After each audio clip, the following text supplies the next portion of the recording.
La política cultural de este sexenio, sin lugar a dudas, ha adquirido otro tono, uno con un fuerte componente nacionalista y que despliega las expresiones culturales a ras de suelo en las comunidades, en fin. Estos esfuerzos han sumado a nuevos actores de la cultura, por lo que también podemos hablar de una suerte de rotación en las élites culturales en México. De esto vamos a hablar hoy y para contribuir a esta discusión, hoy conversaremos con varios referentes del mundo cultural mexicano y le doy la bienvenida con muchísimo gusto aquí en el octágono a Elena Poniatowska, periodista y escritora, a Rosy Castro, activista afromexicana, y a Horacio Franco, flautista y director. Gracias a los tres por estar aquí y déjenme empezar por hacerles esta pregunta. Sé que el tema da para mucho, pero las dos o tres cosas que consideren más relevantes. ¿Cuál dirían ustedes que es el legado de este sexenio en materia cultural? ¿Cuáles son los errores principales y los aciertos? Y vamos a empezar con Rosy, por favor. Bueno, pues buenos días. Primeramente, muchas gracias, Hernán, por esta gran invitación y por coincidir con estos grandes personajes referentes de nuestro mundo cultural en México. Pues a mí me parece que la primera cuestión es cuando se da el reconocimiento, por ejemplo, a nuestros pueblos. Yo voy a hablar también un poco desde esta perspectiva. Cuando se da el reconocimiento de los pueblos afromexicanos, afrodescendientes, en ese momento ya también se reconoce nuestra cultura. Y creo que ese es un legado para nosotros también, nosotros. Y por otro lado, esta ley que Susana Harp, como oaxaqueña y como una mujer también del mundo de la cultura, hizo, que es pues la defensa del patrimonio, ¿no? Es decir, que buscando y todavía se sigue luchando para que no se agencien, por ejemplo, nuestras culturas o nuestros elementos identitarios en México, que suele mucho en el caso, y Oaxaca es un referente en el caso de los textiles, por ejemplo, en el caso de toda esta artesanía que es única, que es especial y que, como todos ustedes saben, ha habido un gran plagio. Entonces, esta ley busca, pues, que se frene un poco este plagio y que se respete y que se le dé sobre todo el valor cultural histórico que tiene en nuestros pueblos indígenas y afromexicanos. Y eso es algo fundamental, algo que no había pasado y que creo que ya se merecían nuestros pueblos indígenas y nuestros pueblos afrodescendientes. Y para nosotros el reconocimiento constitucional es un parteaguas porque cuando se reconoce a los pueblos, se reconoce también, se está reconociendo nuestras culturas, nuestros referentes identitarios y culturales, Hernán. Creo que eso es fundamental para nosotros. Muchas gracias, Rosy. Elena Poniatowska, ¿cuáles dirías a grandes rasgos que han sido los principales errores y aciertos de la política cultural de esta administración?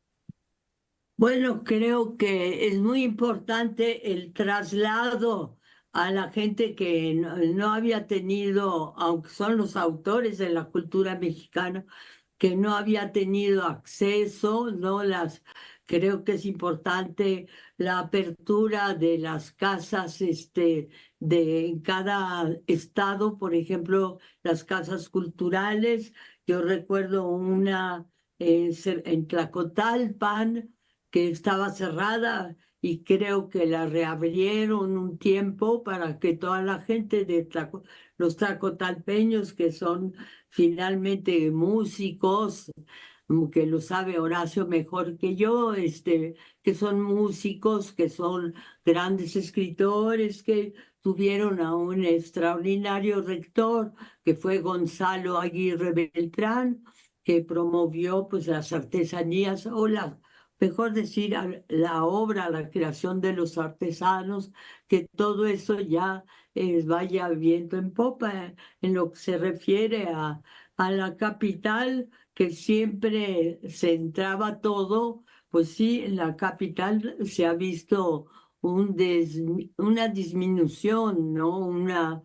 Y yo he oído muchas gentes lamentándose en este sexenio de la falta de Claro. oportunidades, de que las cortinas de Bellas Artes se abren muy poco, de que los jóvenes, hay becarios, claro, pero eso fue en tiempos de Rafael Tovar y de Teresa, que fue un extraordinario consejero cultural y promotor de la cultura, a quien creo que nosotros aquí, deberíamos recordar y rendirle homenaje porque siempre estaba dispuesto Sí, para, para todas las iniciativas, ¿no? claro. Y además recuerdo que nos reunía. Horacio lo vi ahí varias veces, nos reunía a comer, incluso a desayunar en la Casa de la Cultura, que yo iba a pata, porque estás Sí. muy cerca de mi casa, ¿no? Muchas gracias, Elena. En el centro de la cultura. Horacio, ¿qué nos puedes decir? ¿Qué te ha gustado, qué no te ha gustado de la política cultural de esta administración? En el sexenio foxista se usó un término ciudadanización de la cultura que se me hacía muy pedante porque no era cierto lo que estaban haciendo. Y pues ellos decían la cultura para llegar a todos los rincones, ciudadanizar, pues hacerla de los ciudadanos. Y en realidad eso no pasó sino hasta este sexenio. El gran mérito obradorista de la 4T ha sido no otra cosa más que realmente llegar a sectores donde la cultura y las artes no llegaban antes por simple filtro por el bien de todos, primero los pobres, arte y cultura para las comunidades, los semilleros culturales, el enaltecimiento, como bien decía Rosy, de las comunidades diferentes, de las comunidades indígenas, hasta pues llegar a lo que se llama original en Los Pinos, ¿no? Donde los artesanos indígenas, los artistas del textil indígena se exponen, marchan junto con los modelos en pasarelas, les aplauden, venden sus cosas sin regatear, como es exquisito arte. Lo ponderaron de una manera maravillosa. La cuestión de la restauración de templos e iglesias dañadas en los sismos, la cuestión de la infraestructura pública y todas las cuestiones que había burocráticas, Instituto Nacional de Bellas Artes, institutos de cultura estatales, etcétera, y becas del FONCA se quedaron funcionando bien. ¿Por qué están tan enojados los artistas? O estaban enojados, o están todavía, porque no hubo más presupuesto para proyectos independientes. Y eso sí nos afectó a todos. Rosy, ¿cuál debiera ser, en tu opinión, o las prioridades en materia de política cultural para la próxima administración? Bueno, mira, primeramente yo quiero decir que durante mucho tiempo hemos visto que primero quien dirige la cultura no está dentro de la cultura o no es uno del gremio, digamos, y entonces se complejiza, ¿no? Y en el caso de los pueblos afromexicanos y pueblos indígenas, pues siempre también hay que decir, pues que se les veía como eso, como el contexto de artesano y entonces artesano se reduce, ¿no? Y eso ya de entrada traía como una exclusión. Entonces también yo en lo personal digo, sin ser artista propiamente, pero considero que ya en México debemos de ir creando una nueva narrativa, incluso de las y los artistas, porque son grandes artistas, nuestras y nuestros artesanos.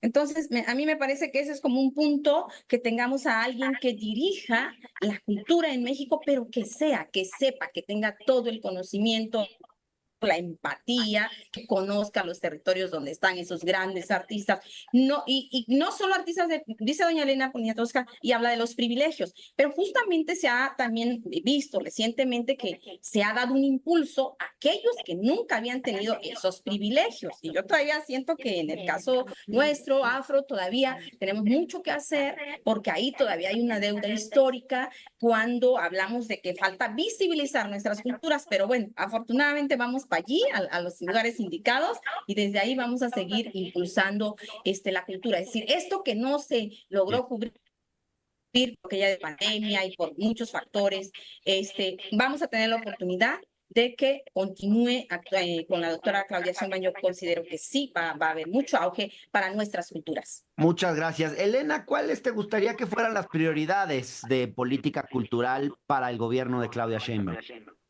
Pues me gustaría mucho que siguiera haciendo los privilegios para la gente. Por ejemplo, yo recuerdo con muchísimo gusto todo el talento que hallé en Tlacotalpan, en la familia Aguirre Tinoco, ¿no?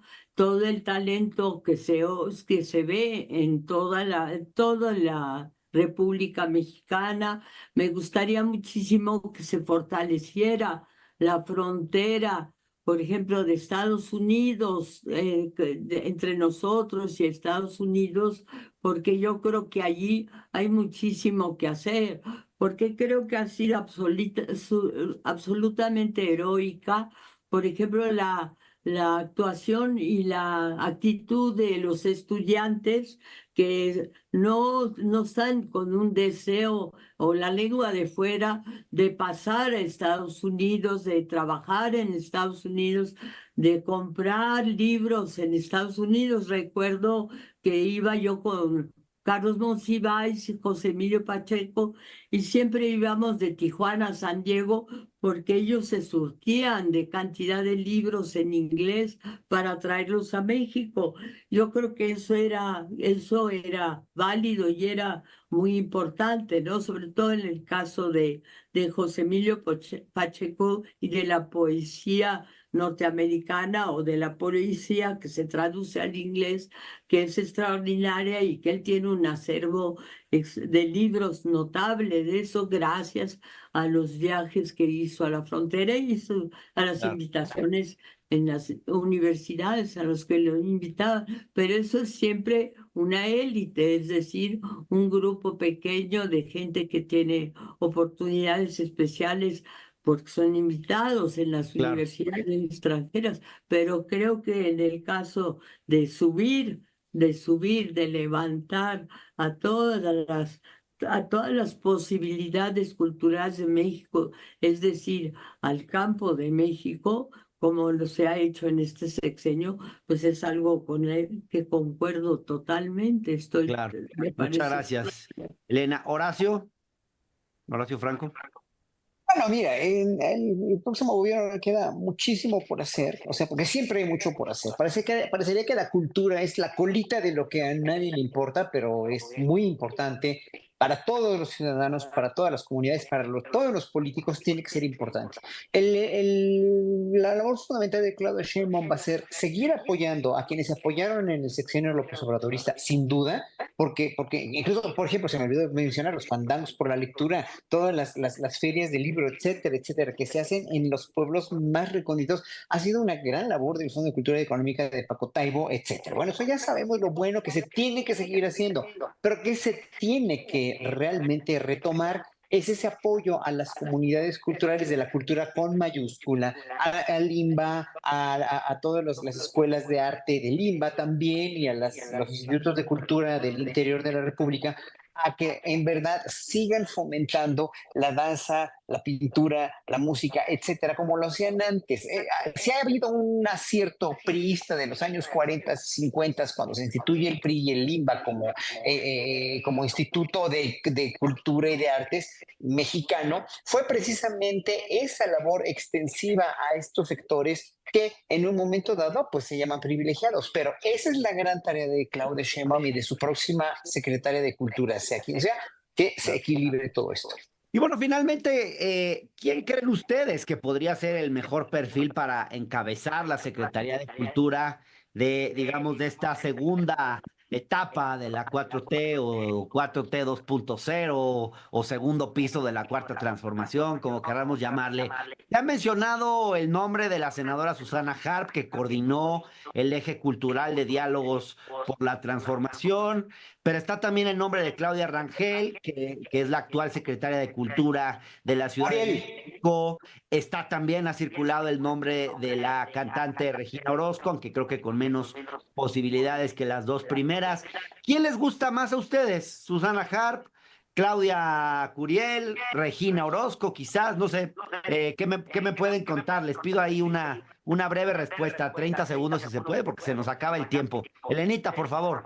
Bueno, desde luego, Susana Harp, para mí lo que ha hecho en Oaxaca es extraordinario y es una gente con la que coincido y que me conmueve su actitud hacia México, su amor a todas las culturas y espero que Horacio coincida conmigo también.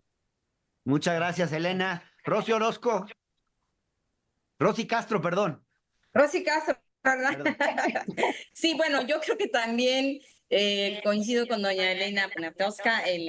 Sin duda Susana Harp tiene todas las credenciales porque es una mujer artista, porque es sensible, conoce la cultura de todo el país. Y en Oaxaca, que es un semillero de cultura, imagínate, 16 pueblos absolutamente diferenciados, más sus variantes, y nuestro pueblo negro, lo ha recorrido de pe a pa, conoce. Ella es una de las mujeres que quiero decirles que habló de la cultura negra a nivel nacional, a nivel estatal, ha promovido a los artistas negros que nadie los volteaba a ver. Piensan que no hay artistas, tenemos grandes artistas, y ella ha sido una gran promotora.